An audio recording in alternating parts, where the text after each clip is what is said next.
The alarms screamed through the ship as Jake Martinez felt the deck shake beneath his feet. The colony ship New Horizon was dying around him, metal groaning and sparks flying from broken panels. Jake grabbed his emergency pack and ran toward the evacuation pods as the ship's computer voice announced their doom in calm, measured tones. Hull breach in sections 4 through 7. Life support failing. All personnel to emergency stations. Jake had been through combat before. 3 tours as a Marine on Earth fighting in places most people couldn't pronounce. But this was different. This wasn't enemy fire tearing the ship apart. This was mechanical failure, pure and simple. The fusion engine had gone critical, and now 2,000 colonists were about to crash on an alien world. He reached Pod Bay 6 just as the last evacuation craft launched. Through the viewing window, he watched it streak away toward the planet below. The bay was empty except for emergency, lights casting red shadows on the walls. Jake checked his pack. Survival gear, water purifier, basic medical supplies, and his sidearm. Not much for starting a new life on an unknown world. The ship lurched again, throwing him against the bulkhead. The gravity generators were failing. Now. Jake pulled himself to the manual controls for the final pod. His hands moved quickly over the familiar interface. Every colonial security officer trained for this scenario, though none expected to use it. The pod sealed around him with a soft hiss. Through the small window, he saw stars wheeling as the ship tumbled out of control. Then the ejection charges fired, and he was thrown back into his seat as the pod shot away from the dying vessel. The planet grew larger in his window. Green and blue swirled together under white clouds. It looked peaceful from space, but Jake knew better than to trust appearances. The planet's name was Kepler 442b, according to the star charts. Earth-like atmosphere, similar gravity, but that was all they knew for certain. His pod hit the atmosphere like a meteor. The heat shield glowed cherry red as friction tried to burn him alive. Jake gritted his teeth and rode it out. The parachutes deployed with a violent jerk, and suddenly everything was quiet except for the whistle of wind. Below him stretched an endless forest of purple and gold trees. No signs of civilization. No signs of the other evacuation pods either. Jake checked his instruments. The main crash site was 50 miles to the east, but his pod was coming down in the middle of nowhere. He hit the ground hard. The impact drove the breath from his lungs and sent pain shooting through his left shoulder. When the world stopped spinning, Jake checked himself for injuries. His shoulder was dislocated, but he could fix that. Blood ran down his face from a cut on his forehead, but it wasn't serious. Jake popped his shoulder back into place with a grunt of pain. Then he gathered his gear and stepped out of the wrecked pod. The alien forest was silent around him. The trees were tall and thin, their bark a deep purple color. Golden leaves rustled in a breeze that smelled of cinnamon and ozone. He activated his emergency beacon and checked the signal. Nothing. Either the other survivors were too far away, or their equipment was damaged. Jake was on his own. The first day passed without incident. Jake found a stream of clear water and made camp in a grove of smaller trees. The water tasted clean after running through his purifier. He ate emergency rations and tried to raise the colony on his radio. Static was his only answer. On the second day, he heard sounds in the forest, heavy footsteps crashing through the undergrowth. Jake drew his pistol and waited. Whatever was making those sounds was big, very big. The creature that emerged from the trees was like nothing from Earth. It stood 8 feet tall on 4 powerful legs. 2 more limbs ended in claws that could tear through steel. Its body was covered in plates of crystal-like armor that shifted color from deep blue to silver. The head was elongated with multiple eyes that tracked Jake's every movement. Jake knew he was looking at a predator. Every instinct screamed at him to run, but he held his ground. Running would only trigger a chase he couldn't win. The creature studied him with obvious intelligence. This wasn't just an animal. This was something that could think. Blood dripped from wounds along the creature's flanks, deep gashes that hadn't come from any tool Jake recognized. The alien warrior had been fighting something, and it was losing. The creature made a sound like grinding metal mixed with whale song. It took a step toward Jake, then stopped. Its crystal plates flashed from blue to red to gold. Some kind of communication, Jake realized. It was trying to talk to him. Before Jake could respond, more sounds came from the forest, roars and screams that made his blood run cold. The wounded alien's head snapped toward the noise. Its plates flashed bright red now. Danger signals. 3 new creatures burst from the trees. They were smaller than the first alien, but moved like pack hunters. Their armor was black and jagged, and their claws dripped with some kind of venom. They surrounded the wounded warrior and attacked as one. Jake watched the battle with professional interest. The wounded alien fought with skill and desperation, but it was outnumbered. One of the attackers raked claws across its back legs. Another went for the throat. The warrior spun and caught one attacker with its claws, tearing it in half. But the other 2 pressed their advantage. The warrior was dying. Jake could see it in the way it moved, the way its crystal plates were losing their color. And then, it did something that changed everything. The alien looked directly at Jake. Its eyes held intelligence and something else. Desperation. Need. It made that whale song sound again, softer this time, almost pleading. The warrior reached into a pouch on its side and pulled out 2 small shapes. They were tiny versions of itself, no bigger than house cats, cubs. The alien was carrying its young. The remaining attackers circled for the kill.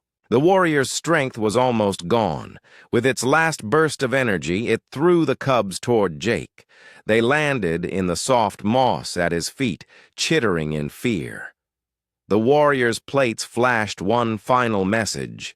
Gold and blue swirled together, in complex patterns. Then the attackers finished it. The great alien fell and moved no more. The pack turned toward Jake and the cubs. Their black armor gleamed with fresh blood. They had tasted victory and wanted more. Jake raised his pistol and fired 3 shots. The bullets weren't designed for alien armor, but they were enough. The attackers retreated into the forest, leaving him alone with 2 orphaned cubs and a decision that would change the galaxy forever. Jake looked down at the small aliens huddled at his feet. They looked up at him with large, intelligent eyes. Their parent had trusted him with the most precious thing in its world, its children. "Well," Jake said to the cubs, "looks like it's just us now." Jake stared at the 2 alien cubs for a long moment. They were about the size of Earth cats, but that was where the similarity ended. Their crystal plates were still soft and flexible, changing color as they moved. Right now, both cubs showed. Pale yellow mixed with flashes of red. Fear, he guessed. The larger cub moved closer to its sibling. Jake decided to call them Spike and Luna based on their markings. Spike had darker plates with silver edges, while Luna's armor showed lighter blues and purples. Both cubs had the same intelligent eyes as their parent. Jake knelt down slowly, keeping his movements calm and steady. The cubs watched him, but didn't run. Their parent had trusted him, and somehow they seemed to understand this. When Jake reached out his hand, Luna sniffed his fingers. Her touch was warm despite the crystal armor. "Okay, first things first," Jake said. "We need shelter." He looked around the clearing. The dead warrior lay where it had fallen, already attracting small flying insects. Jake didn't want to camp near the body, but he also couldn't leave it unprotected. The alien had died defending its cubs. The least Jake could do was treat the body with respect. Using rocks and fallen branches, Jake built a simple cairn over the warrior's remains. The cubs watched every move he made. When he finished, they approached the grave and made soft chittering sounds. Some kind of goodbye ritual, Jake thought. With that done, Jake picked a spot 50 yards away near the stream. The location gave him clear sight lines in all directions and easy access to water. Using his survival training, he built a lean-to, shelter against a large tree. The cubs helped by bringing him branches and stones. They seemed to understand what he was trying to do. As the alien sun set, Jake made a small fire. The cubs were fascinated by the flames. They had never seen fire before, but they weren't afraid. Instead, they studied it with scientific curiosity.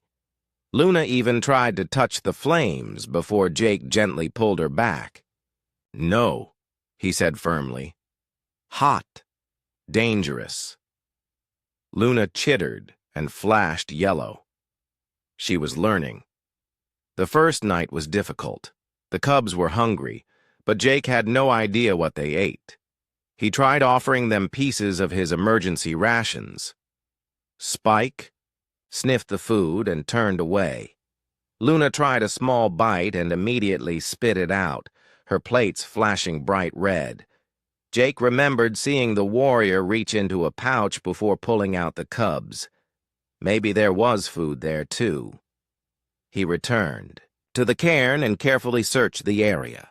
Hidden in the moss, he found a small container made of the same crystal material as the alien's armor. Inside were what looked like seeds or nuts, each one about the size of a marble. They glowed faintly with internal light. Jake brought them back to the cubs, who immediately perked up. Both young aliens ate eagerly, their plates shifting to warm gold colors. The seeds lasted 3 days. On the 4th morning, Jake faced a new problem. The cubs were still hungry, and he had no more alien food. He tried offering them water with dissolved vitamins from his medical kit. They drank it, but clearly needed something more. Spike solved the problem by accident. While exploring near the stream, he knocked over a small pile of rocks. Underneath were more of the glowing seeds growing wild. The cubs chittered excitedly and began to eat. Jake made note of the location and started mapping other places where the plants might grow. Over the next few weeks, Jake learned more about his strange new family. The cubs were incredibly smart. They watched everything he did and tried to copy his actions. When Jake sharpened a stick to make a spear, Luna picked up a small stone and tried to do the same thing. They also had abilities that amazed him. Spike could change his crystal plates to match the color of nearby rocks, becoming almost invisible. Luna could sense vibrations through the ground, alerting them to approaching animals long before Jake heard anything. The cubs communicated through a combination of sounds and color changes. Jake started to understand their basic meanings. Red meant danger. Gold meant happiness or excitement. Blue seemed to indicate curiosity or questions. Green meant everything was okay. Jake began teaching them simple human concepts. He showed them how to use tools, how to build things, how to plan ahead. The cubs absorbed these lessons quickly. They understood that humans thought differently than their own kind, and they wanted to learn this new way of thinking. 1 month after the crash, Jake faced a new challenge. The cubs were growing fast. Spike now reached Jake's waist, and his claws were becoming sharper. Luna was smaller, but showed signs of developing the same deadly weapons as her brother. Jake knew he needed to teach them about violence and when to use it. These weren't earth animals that could be domesticated. They were born warriors, bred for combat over thousands of years.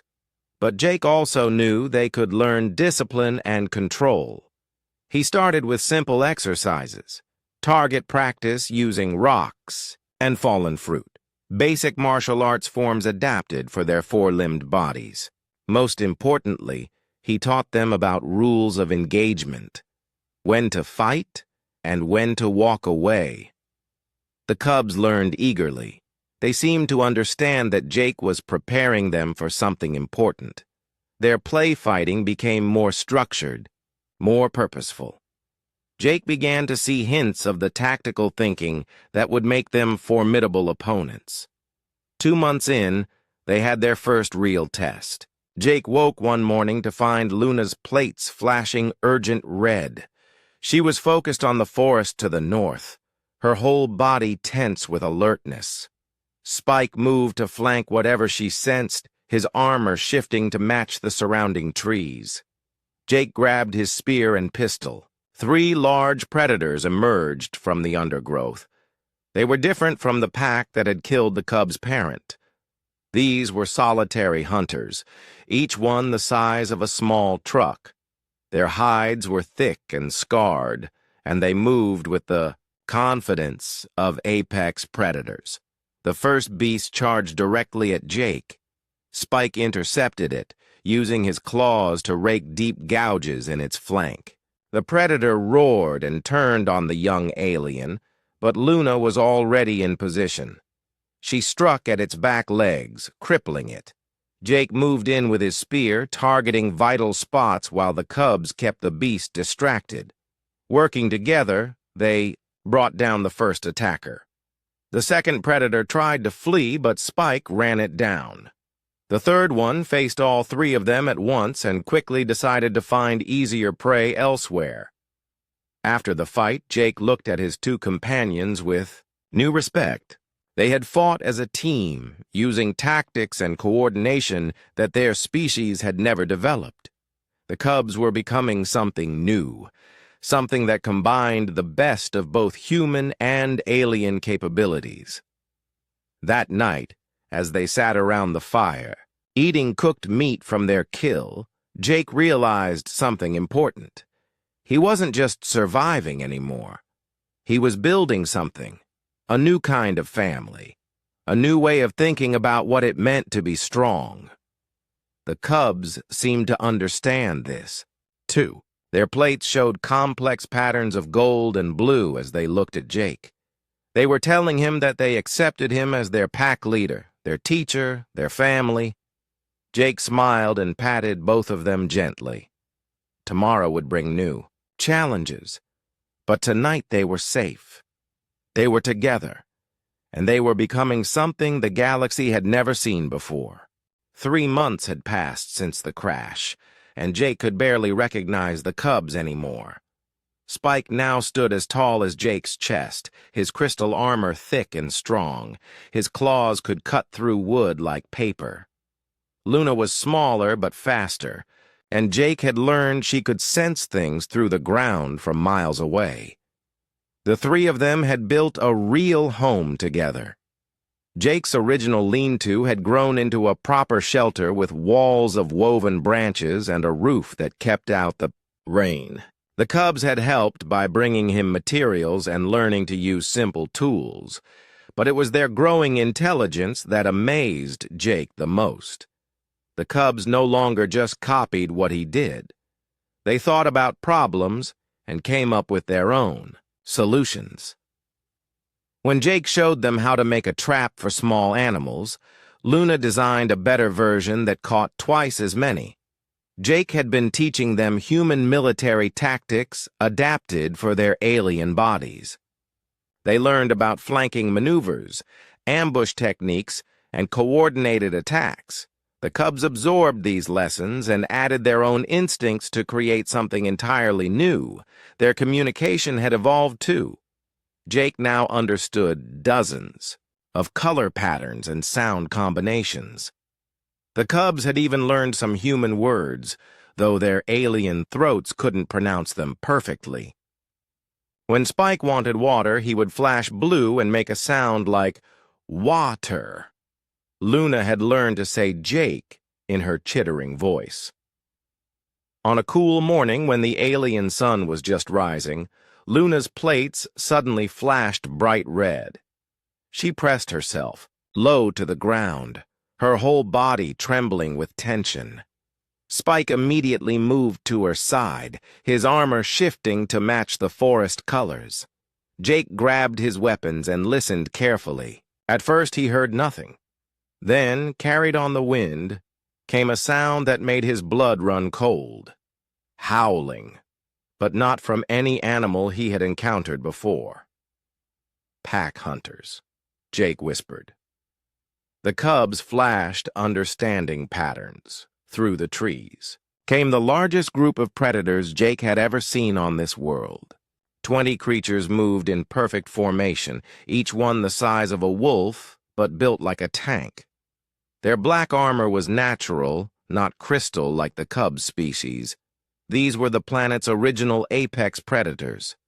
Jake had seen similar packs before, but never this many at once.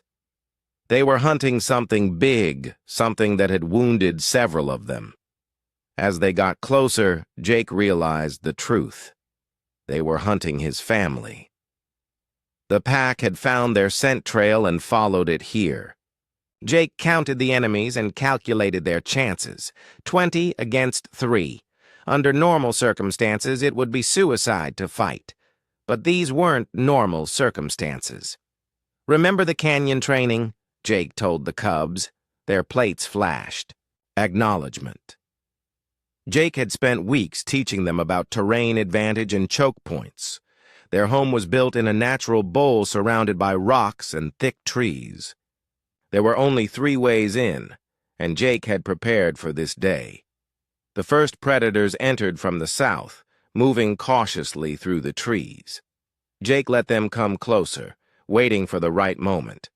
When half the pack was inside the killing zone, he gave the signal. Spike attacked from the left, using his speed and claws to disable the lead predator before it could warn the others. Luna struck from the right, her smaller size letting her move between the trees like a ghost. Jake opened fire from the center, his bullets finding vital spots while the cubs kept the pack confused. But Jake had taught them more than just individual fighting skills. He had taught them to think like a unit. Spike would drive enemies toward Luna's position, where she could use her claws to maximum effect. Luna would herd stragglers back toward Spike's killing zone. Jake provided covering fire and tactical direction. The pack was used to hunting prey that ran or fought back individually. They had never faced opponents who worked together with this level of coordination. Their natural advantages meant nothing when every move was predicted and countered. Spike disabled 3 predators with precise strikes to their leg joints. Luna used her speed to stay behind them, attacking from blind spots. Jake's shots wounded, several others making them easier targets for the cubs. The pack leader, larger than the others with silver markings on its armor, finally understood what was happening. It howled orders to regroup and coordinate their attack. But it was too late. Jake had taught the cubs about psychological warfare, too. At his signal, both cubs began making sounds they had learned from their parent species. War cries that spoke of ancient battles and genetic memories of domination. The local predators had never heard these sounds before, but something deep in their instincts recognized the voice of a superior predator. The pack hesitated for just a moment. In that moment, Jake and the cubs struck with everything they had.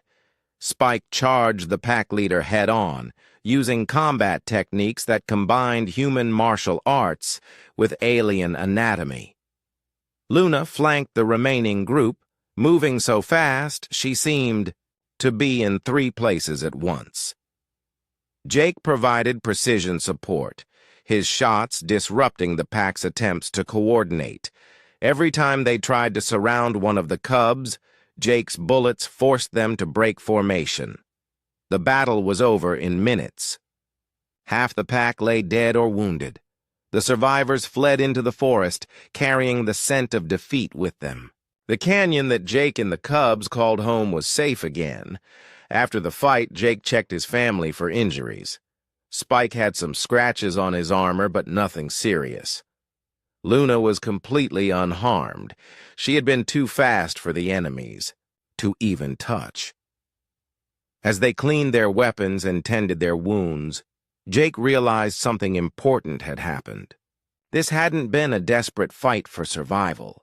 This had been a demonstration of superiority. They had faced overwhelming odds and won decisively. The cubs seemed to understand this too. Their plates showed complex patterns that Jake had never seen before. Pride, certainly. But also something deeper. A recognition that they had become something their species had never been before.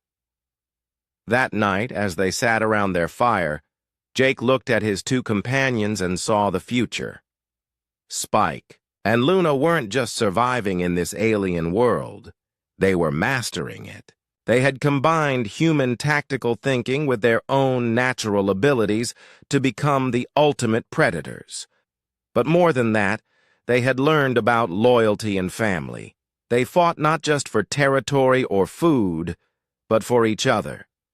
They had learned that true strength came from working together, from trusting each other completely.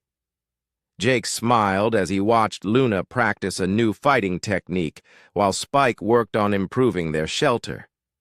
Tomorrow would bring new challenges, but they would face them together, as a family, as a team that no enemy in the galaxy was prepared to fight. The cubs had grown beyond what either species could achieve alone. They were becoming something new, something that would change the balance of power in ways no one could imagine. And it all started with a dying alien's desperate trust in a human stranger. Jake woke to the sound of aircraft engines cutting through the morning air.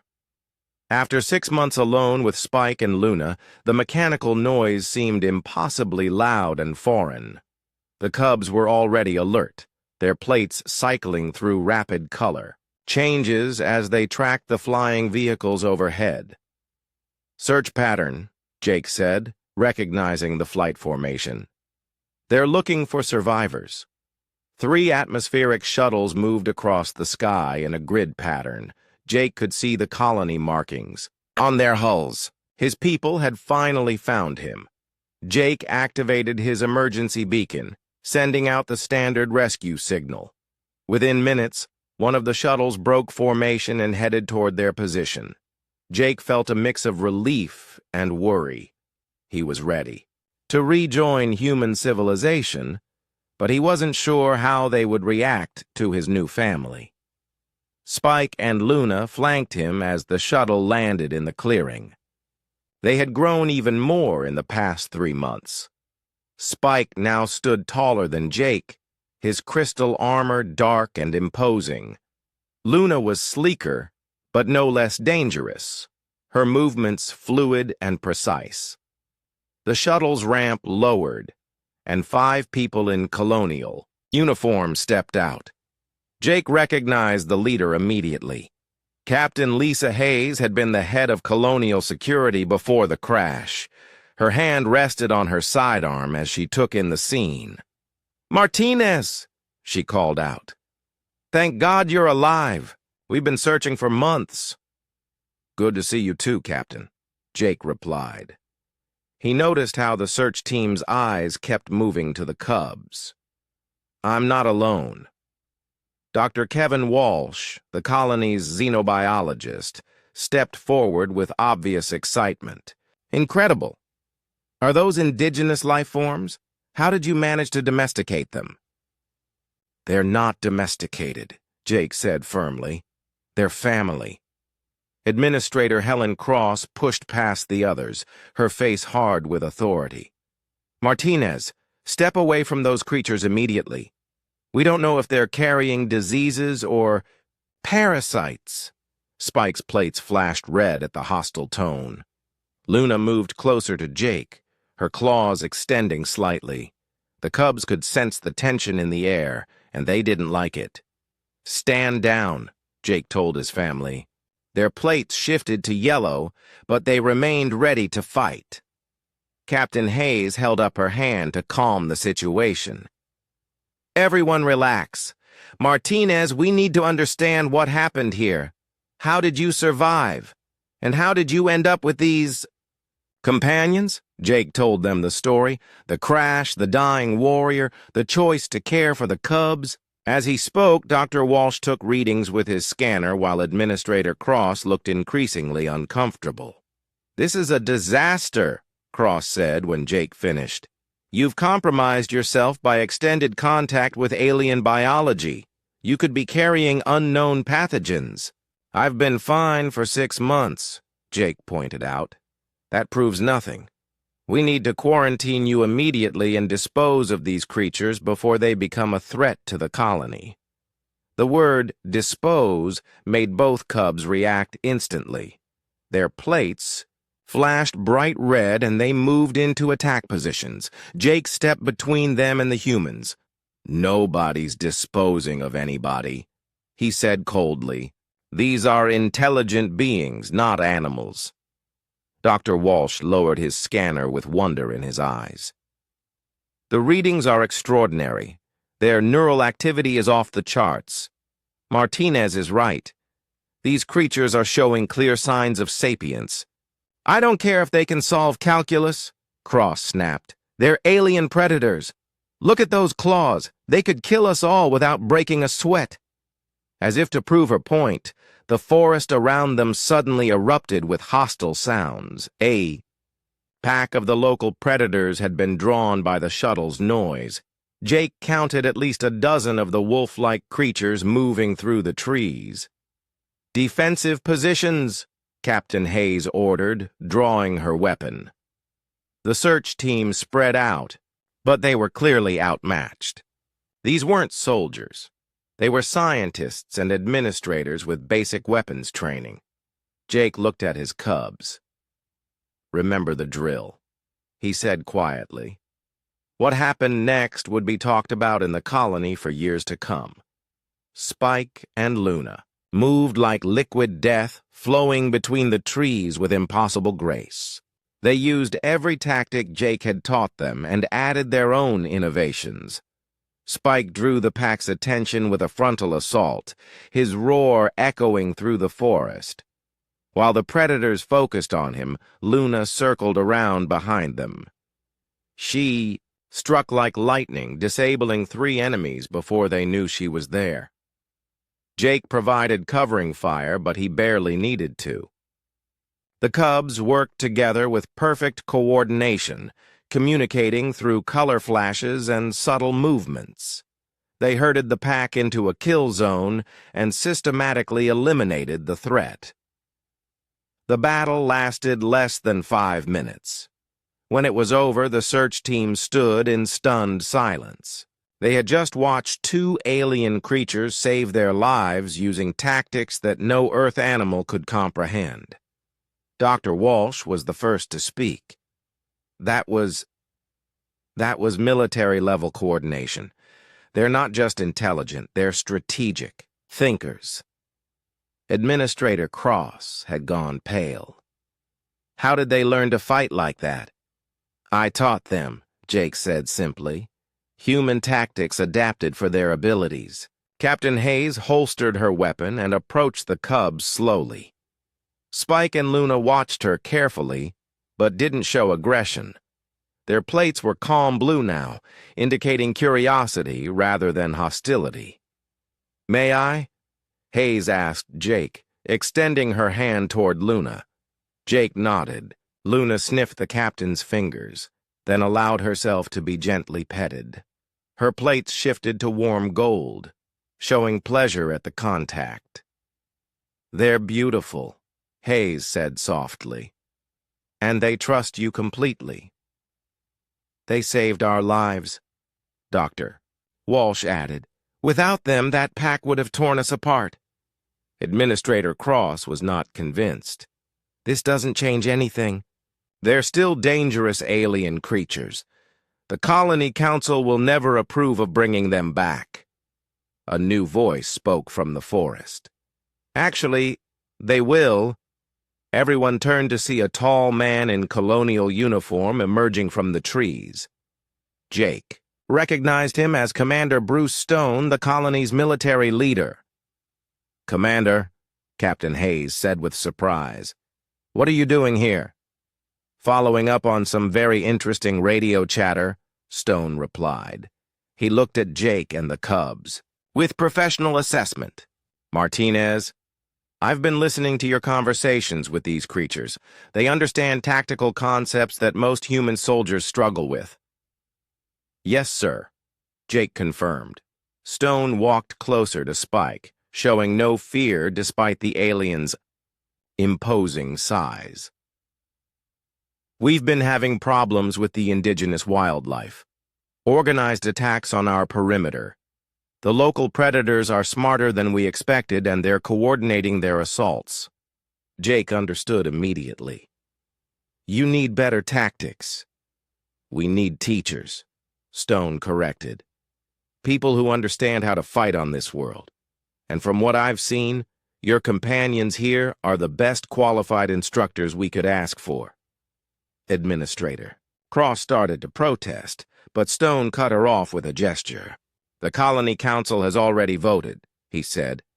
"Any survivor who can contribute to our defense is welcome. That includes non-human allies." Dr. Walsh stepped forward eagerly. "I'd like to study their physiology, learn how they communicate. The scientific implications are enormous." "First, we need to get them back to the colony," Captain Hayes said. "There's a storm coming, and we should leave before it hits." Jake looked at Spike and Luna. Their plates showed complex patterns of curiosity mixed with uncertainty. They trusted Jake, but they weren't sure about these other humans yet.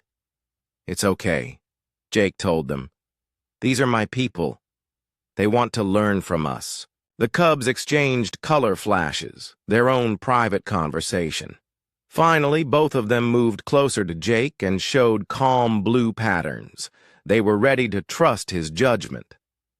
As they boarded the shuttle, Jake realized this was the beginning of something unprecedented. Humans and aliens working together, learning from each other, becoming stronger than either species could be alone. The future was uncertain, but for the first time since the crash, Jake felt hopeful. His unusual family was about to change everything. The colony had changed since the crash. What started as a few emergency shelters had grown into a real settlement with proper buildings and defensive walls. Jake felt strange walking through streets filled with familiar faces after 6 months in the wilderness. Spike and Luna drew stares from everyone they passed. Some colonists watched with fear, others with wonder. The cubs stayed close to Jake, their plates showing nervous yellow patterns. They could sense the mixed emotions from the crowd. Commander Stone led them to a briefing room in the main administrative building. A holographic display showed the colony's defensive perimeter with red marks indicating recent attacks. "The situation has gotten worse," Stone explained. "The local predators have learned to coordinate their assaults. They probe our defenses, test our response times, then strike at our weak points." Dr. Walsh studied the attack patterns on the display. "This level of tactical thinking is unprecedented in Earth animals." "That's because these aren't Earth animals," Jake said. They're intelligent hunters who've been watching us since we arrived. Administrator Cross, who had been quiet during the flight back, finally spoke up. Which is exactly why we shouldn't trust any alien life forms. How do we know your pets aren't spying for the enemy? Spike's plates flashed angry red at being called a pet. Luna moved protectively closer to her brother. Jake placed a calming hand on both cubs. They're not pets, he said firmly. And they're not spying for anyone. Spike and Luna are part of my family. Captain Hayes activated another display showing casualty reports. In the past month, we've lost 12 people to predator attacks. Our defensive strategies aren't working. Because you're thinking like humans fighting animals, Jake replied. You need to think like soldiers fighting other soldiers, Commander Stone nodded slowly. That's what we hoped you'd say. We want you to train our security teams, all of them. Not just me, Jake said. All three of us. Spike and Luna understand. This planet better than any human ever will. Dr. Walsh leaned forward with excitement. I've been analyzing their behavior patterns. Their tactical thinking combines instinct with learned strategy in ways we've never seen before. Can they communicate with the local predators? Stone asked. Jake translated the question through color patterns to the cubs.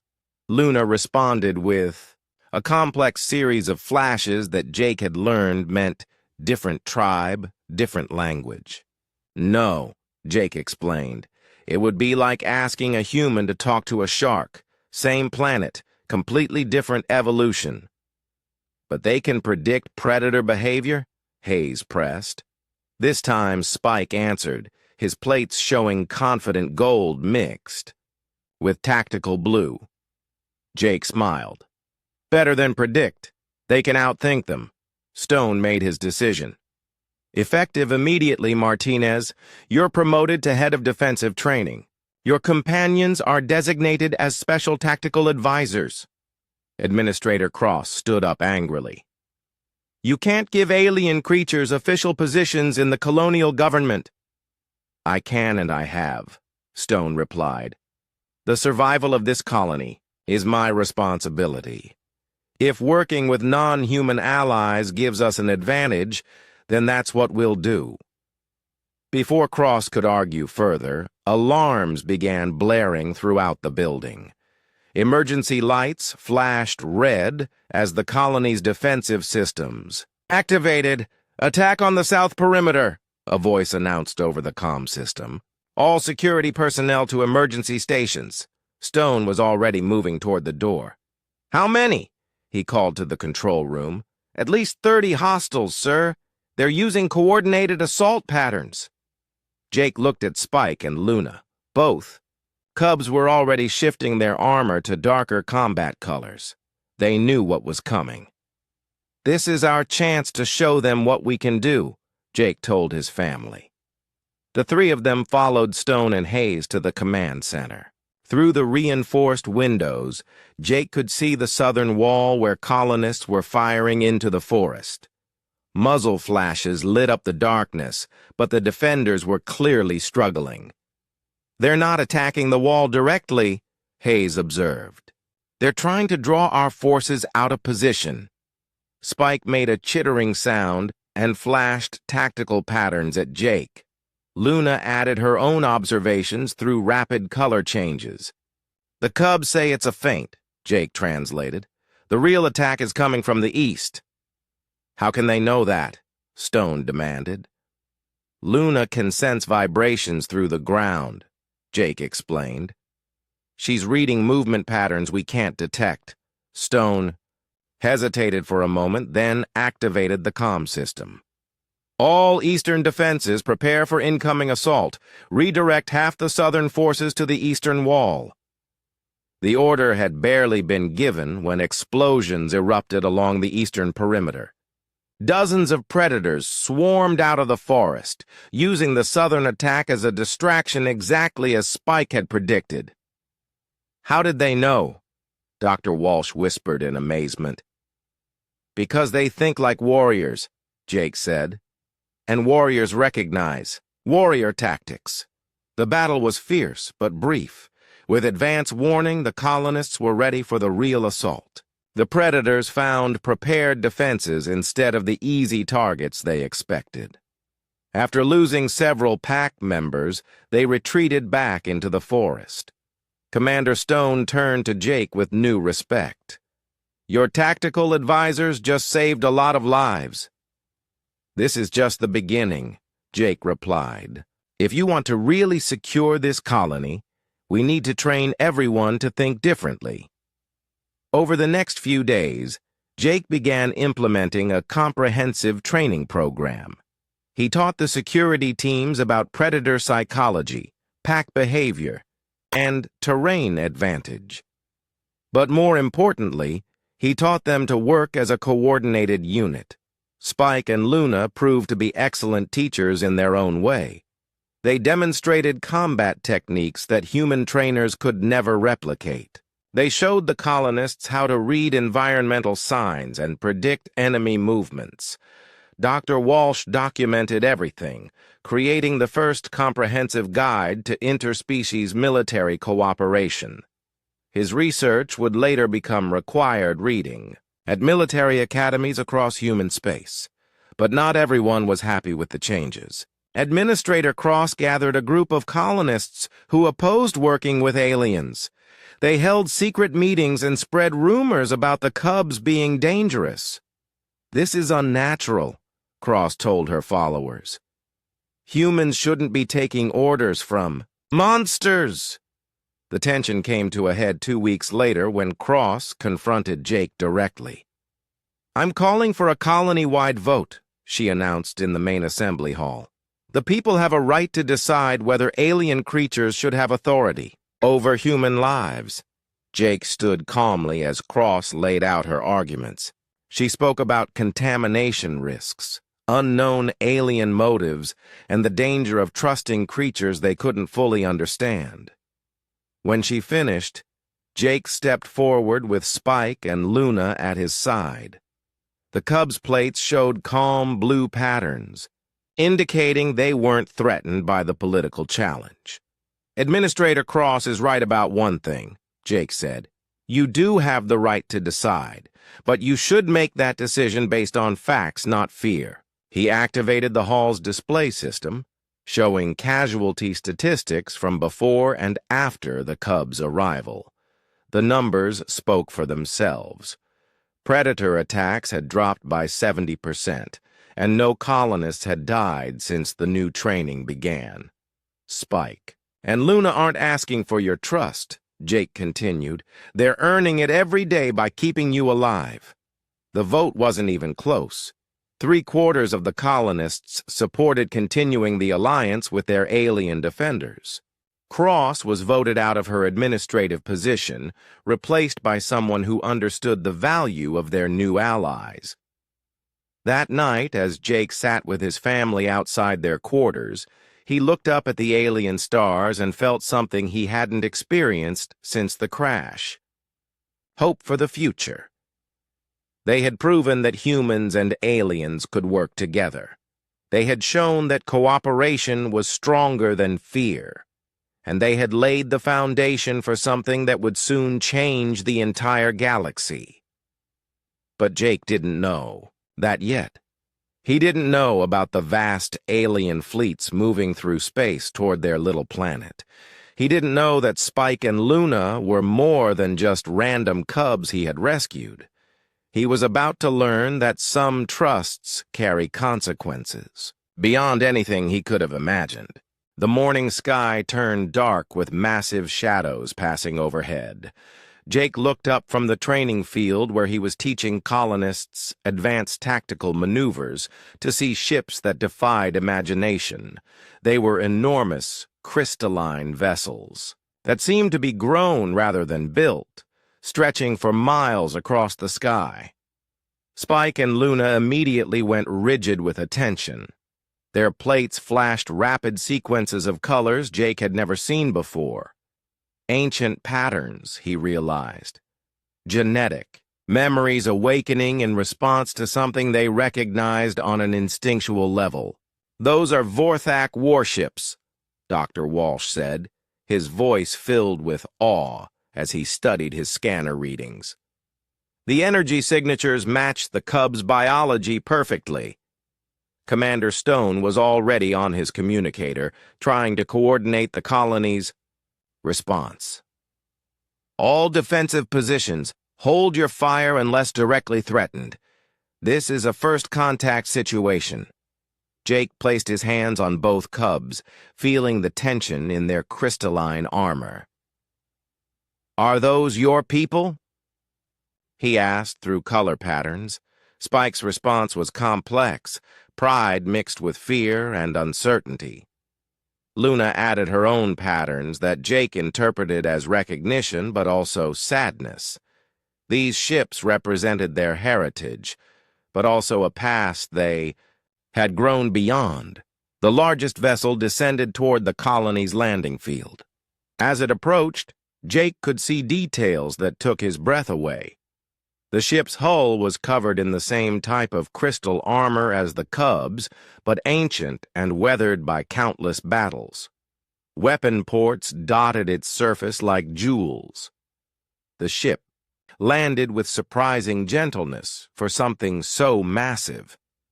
A section of the hull dilated open like an iris, and figures began emerging. They looked like adult versions of Spike and Luna, but larger and more heavily armored. Their crystal plates were dark with age and battle scars. At the head of the group strode a figure that commanded immediate respect. Even larger than the others, this alien's armor was decorated with intricate patterns that spoke of rank and authority. When it moved, the others followed in perfect formation. "War Prime Thexkar," Luna chittered softly, her plates showing patterns of recognition and fear. Jake understood immediately.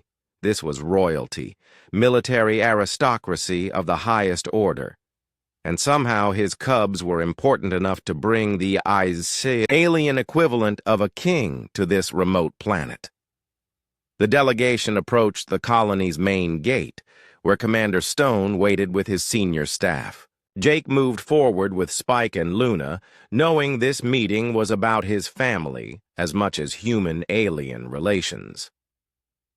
War Prime Thexkar studied the humans with eyes that held the weight of countless battles. When his gaze fell on the Cubs, his massive frame went completely still. The other Vorthak warriors reacted with what Jake recognized as shock and confusion. "Impossible," Thexkar said in accented but clear English. "The royal Cubs died with War Prime Kelthvar on this world. We came to recover their remains." "They didn't die," Jake said, stepping forward. "Their parent trusted me to care for them." Thexkar's attention focused on Jake with laser intensity. "You are human, weak, fragile. Why would a War Prime entrust royal offspring to such a creature?" Spike moved protectively in front of Jake, his plates flashing challenging patterns. Luna flanked her brother, both Cubs taking defensive positions. The message was clear. They would fight their own people to protect their human family. The Vorthak delegation reacted with visible amazement. Adult warriors began making sounds that Jake had learned were expressions of disbelief. Several of them took involuntary steps backward. "Royal Cubs do not defend lesser beings," one of the warriors said. "They command. They dominate. This is wrong." "This is evolution," Dr. Walsh interjected, his scientific curiosity overcoming diplomatic caution. "These young ones have learned to synthesize instinct with reason, tradition with innovation." Thexkar approached Spike and Luna slowly.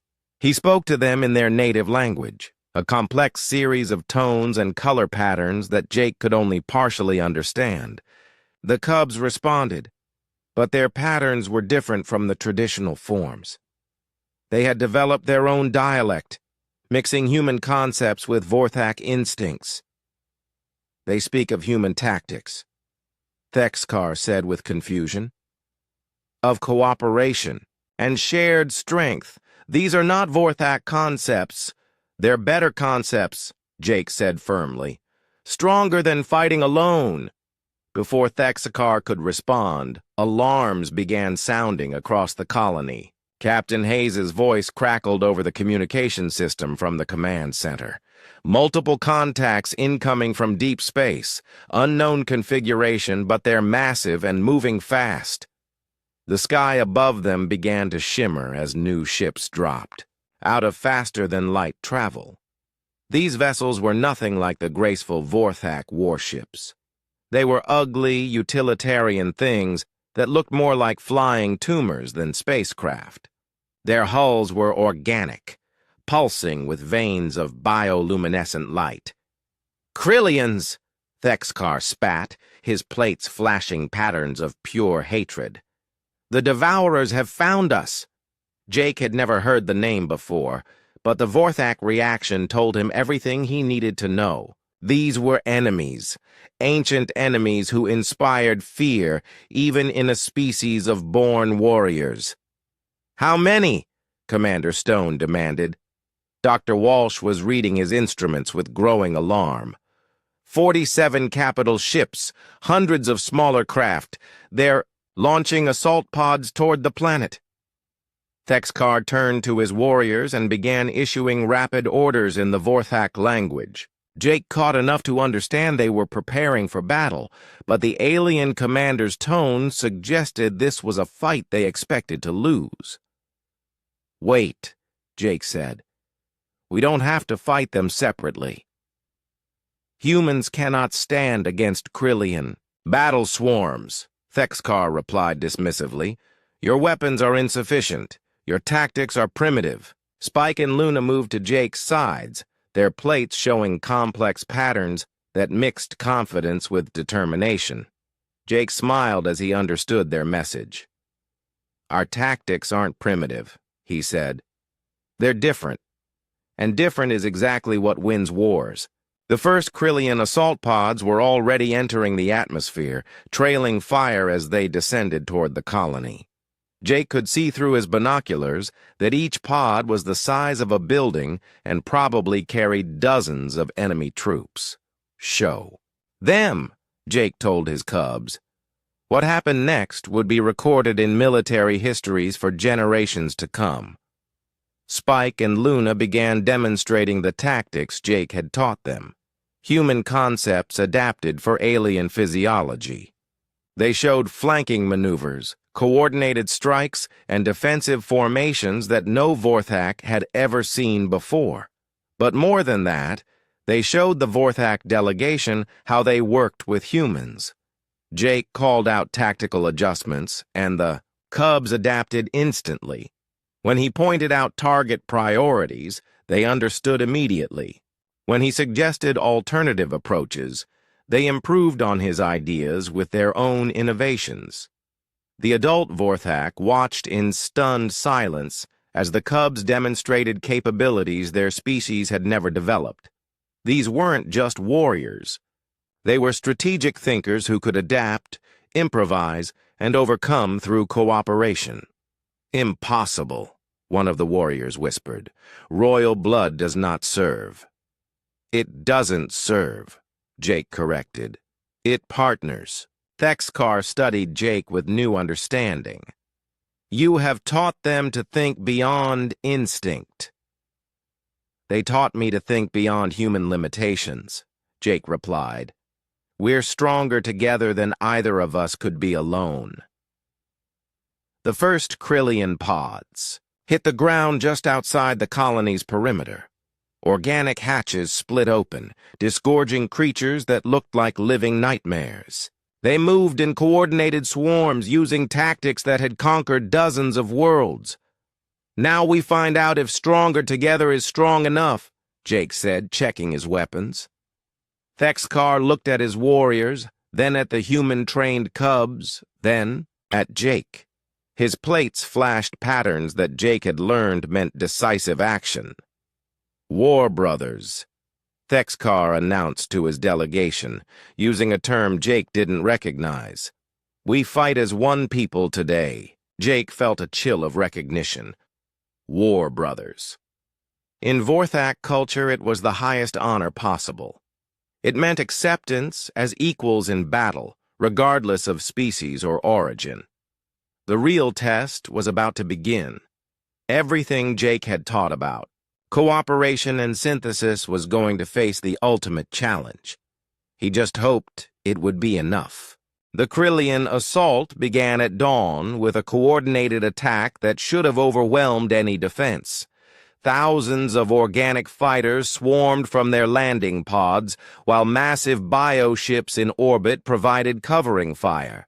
It was a proven strategy that had conquered 17 worlds in the past decade.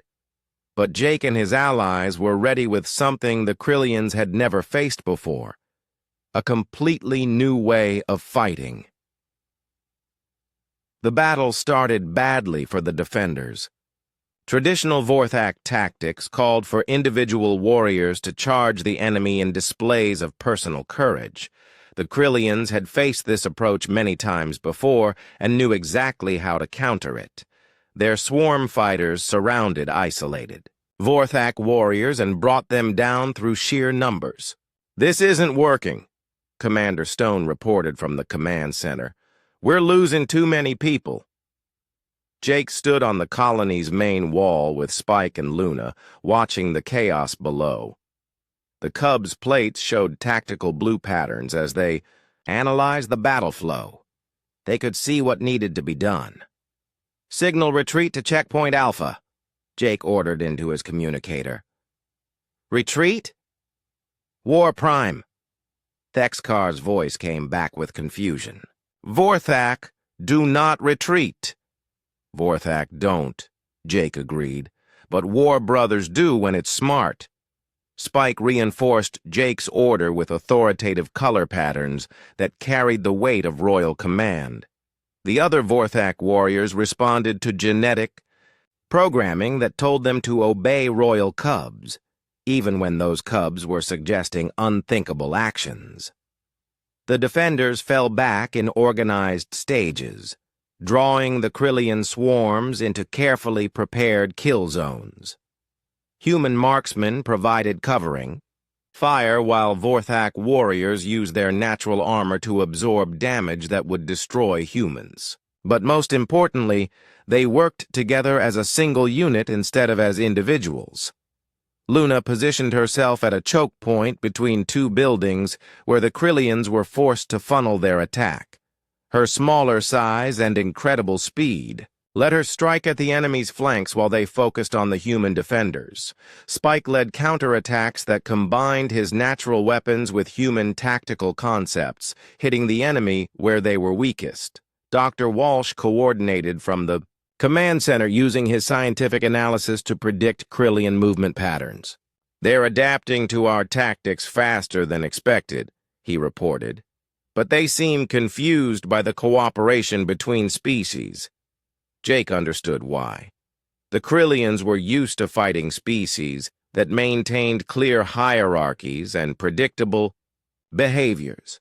They had never faced an enemy that could improvise through genuine cooperation between different types of fighters. "Phase 2, Jake announced. The human colonists activated devices they had been building for weeks under Jake's direction. These weren't traditional weapons, but technological adaptations of Vorthak biological capabilities. Using crystalline materials, learned from studying Spike and Luna's armor, the humans had created adaptive camouflage systems and enhanced communication networks. Suddenly, human fighters began disappearing from Krillian sensors while maintaining perfect coordination with their Vorthak partners. The enemy found themselves fighting ghosts who could predict their every move. War Prime Thexkar led a group of his warriors in a flanking maneuver that would have been impossible under traditional Vorthak doctrine. Instead of charging directly at the enemy, they used human concepts of stealth and misdirection to appear behind Krillian lines. The surprise was total. "How are they doing this?" came a panicked transmission from one of the Krillian bioships. "The prey species are fighting, like a single organism." Jake smiled as he listened to the intercepted communication. That was exactly what they had become. A single organism made up of different parts that complemented each other perfectly. But the Krillians weren't finished. Their massive bioships began descending toward the planet's surface, preparing to deploy their heaviest assault troops. These were creature weapons the size of buildings, bred specifically for planetary conquest. "We can't fight those things with small unit tactics," Captain Hayes warned. Spike and Luna exchanged rapid color flashes with each other, then with their human family. Jake read their patterns and felt his heart skip a beat. They were proposing something that had never been attempted before. "Do it," he told them. The Cubs began broadcasting color patterns that reached every Vorthak warrior on the battlefield. These weren't just communication signals.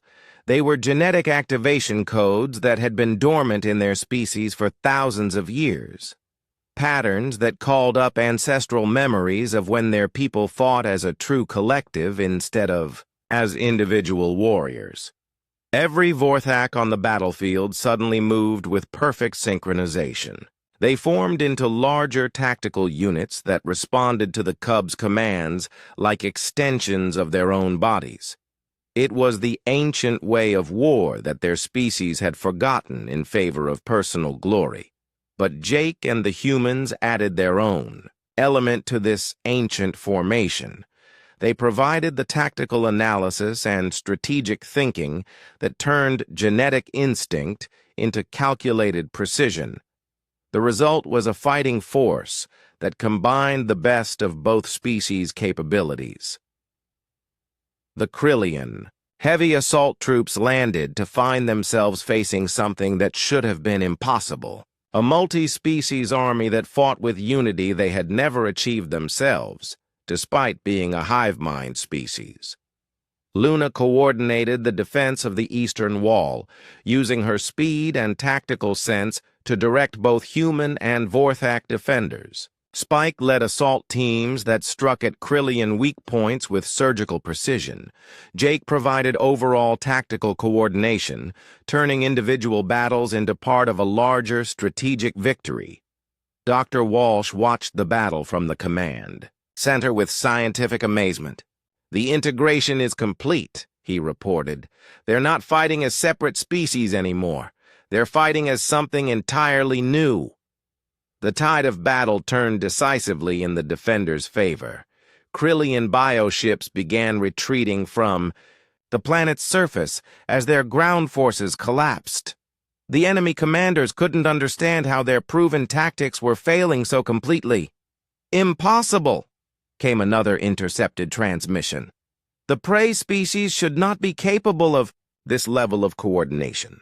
War Prime Thexkar stood beside Jake on the command wall, watching their combined forces drive the Krillians back to their landing zones. "Your Cubs have awakened something in my people that we thought was lost forever," he said with wonder. "They awakened something in all of us," Jake replied. "The knowledge that we're stronger together than apart." As the last Krillian forces retreated to orbit, Jake realized that this battle had changed everything. They had proven that cooperation between species wasn't just possible, it was the key to victory against seemingly impossible odds. Spike and Luna moved to Jake's sides, their plates showing patterns of triumph mixed with exhaustion. They had led their first major battle and won decisively. But more than that, they had shown both species a new way of thinking about strength and unity. The war wasn't over. The Krillians would return with larger forces and new strategies.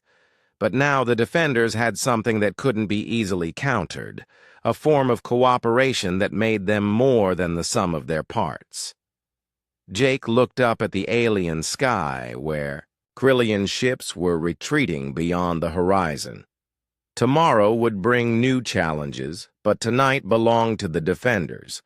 Tonight belonged to the family that had started with a dying alien's desperate trust and had grown to encompass two entire species.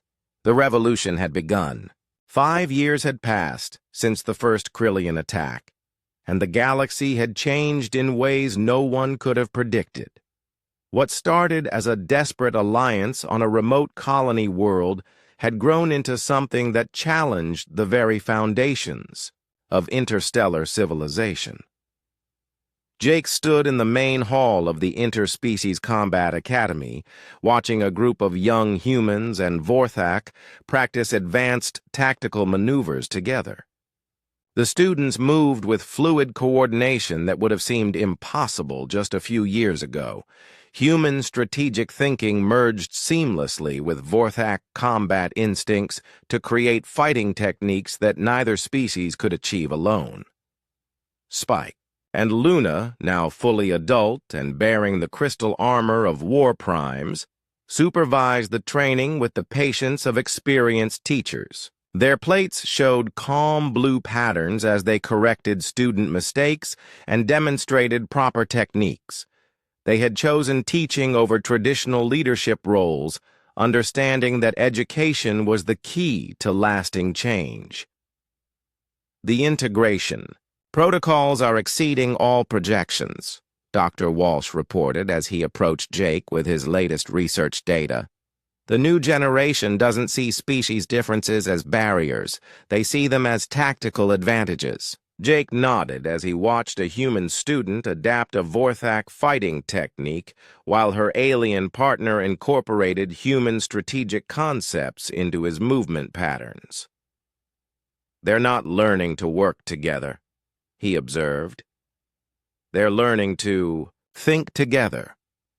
The Academy had become the model for similar institutions across human and Vorthak space. What had begun as emergency cooperation during wartime had evolved into a new form of civilization based on synthesis rather than conquest. Commander Stone, now promoted to Admiral and head of the Combined Defense Force, entered the hall with news that Jake had been expecting. The Krillian Empire has launched their final offensive, Stone announced. 300 bioships heading for the Vorthak homeworld. They're betting everything on one massive assault. Jake felt the familiar mix of anticipation and responsibility that came with major conflicts. How long before they arrive? 72 hours, Stone replied. War Prime Thexkar is requesting immediate support from all Academy graduates. Spike moved closer to Jake, his plates showing patterns of readiness mixed with concern. Luna added, her own color flashes that Jake interpreted as determination, tempered by awareness of the stakes. This is what we've been preparing for, Jake told his family, the final test of everything we've built. The next day, Jake found himself aboard the flagship Unity, a vessel that represented the ultimate expression of human Vorthak cooperation. The ship's hull combined crystalline Vorthak bio-armor with human technological systems, creating something more resilient and capable than either species could build alone. The bridge crew was fully integrated, humans and Vorthak working side by side without the hierarchical divisions that had once seemed natural. Captain Hayes commanded the tactical systems, while War Prime Thexkar coordinated the biological components. Both reported to Jake as overall mission commander, a role that would have been unthinkable under traditional military doctrine. Long range. Sensors detect the Krillian fleet, Dr. Walsh announced from his science station. They're using formation patterns we've never seen before. Jake studied the tactical display where hundreds of enemy bioships moved in complex geometric arrangements. They've been studying our tactics too, he realized. They're adapting to counter our coordination advantages. Spike and Luna flanked Jake's command position, their plates cycling through rapid analytical patterns as they processed the incoming data. Their enhanced senses could detect subtleties that even advanced instruments missed. Luna says the formation is designed to prevent flanking maneuvers, Jake translated. Spike thinks they're planning to overwhelm our coordination systems through sheer information overload. War Prime Thexkar studied his former enemies with professional respect. The Krillians have learned much since our first encounters. They will not underestimate us again. Good, Jake said with a smile that surprised everyone on the bridge. That means they're fighting our old tactics. Time to show them our new ones. The battle began with the largest space engagement in recorded history. Krillian bioships filled space like a living storm, while the combined defense force met them with formations that seemed to dance between the enemy's attacks. Human tactical analysis guided Vorthak warriors in real-time adjustments that turned the rigid Krillian formations against themselves. But Jake had prepared a surprise that went beyond conventional fleet tactics. Throughout human and Vorthak space, Academy graduates were implementing a coordination protocol that had never been tested on such a scale. "Activate the network," Jake ordered.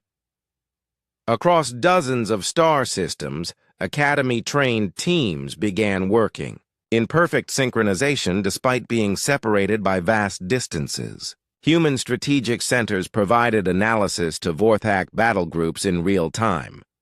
Vorthak sensory specialists fed tactical data to human fleet commanders. The entire combined defense force began operating as a single organism with a distributed nervous system spanning light years.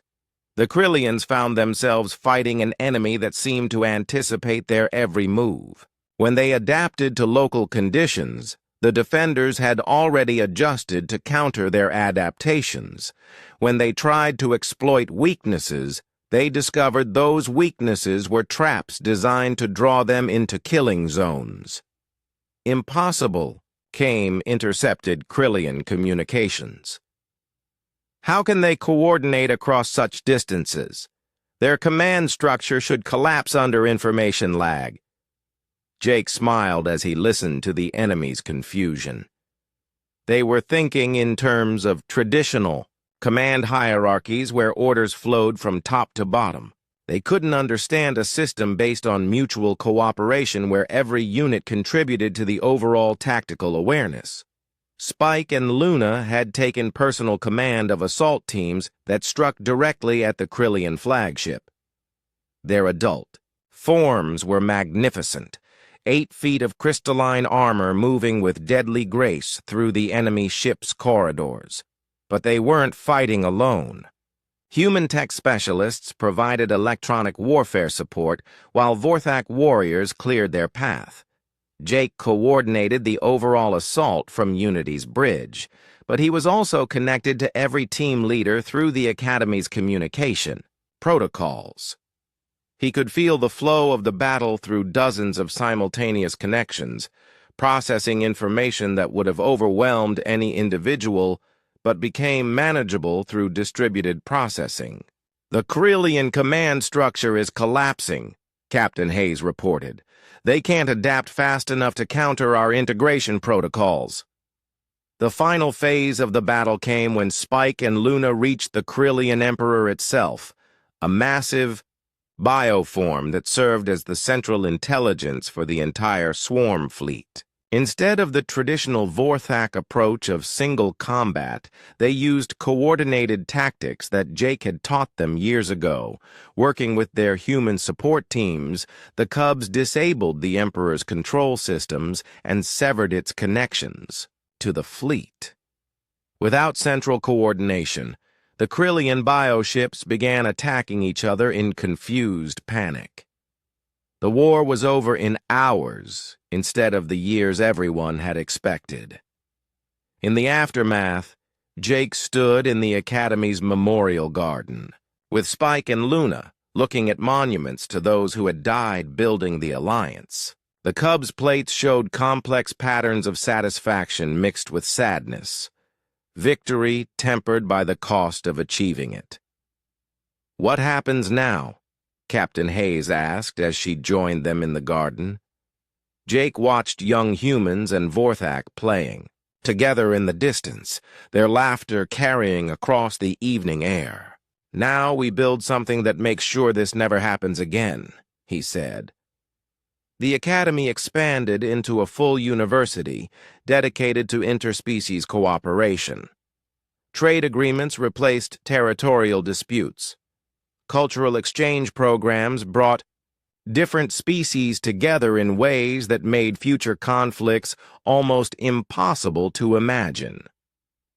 Spike and Luna established the first Interspecies Council, a governing body where decisions were made through consensus rather than conquest. They chose Jake as the first human Vorthak ambassador, a position that required him to think beyond the limitations of either species. Years later, when historians studied the transformation of galactic civilization, they would trace it all back to a single moment of desperate trust, a dying alien warrior placing its cubs with a human stranger, believing that cooperation might be stronger than conflict. Jake often thought about that moment as he watched new students arrive at the academy. Different species learning to work together, to think together, to build something greater than any of them could achieve alone. The cubs he had raised had become leaders who reshaped the galaxy through synthesis rather than conquest. They had proven that the greatest strength didn't come from dominating others, but from bringing out the best in everyone. And it all started with a simple human truth that had taken the galaxy by storm. That family isn't about shared blood or common origin. Family is about choosing to stand together when everything else falls apart. Jake smiled as he watched Spike and Luna teaching a new group of students, their plates showing the warm gold patterns that meant contentment and hope.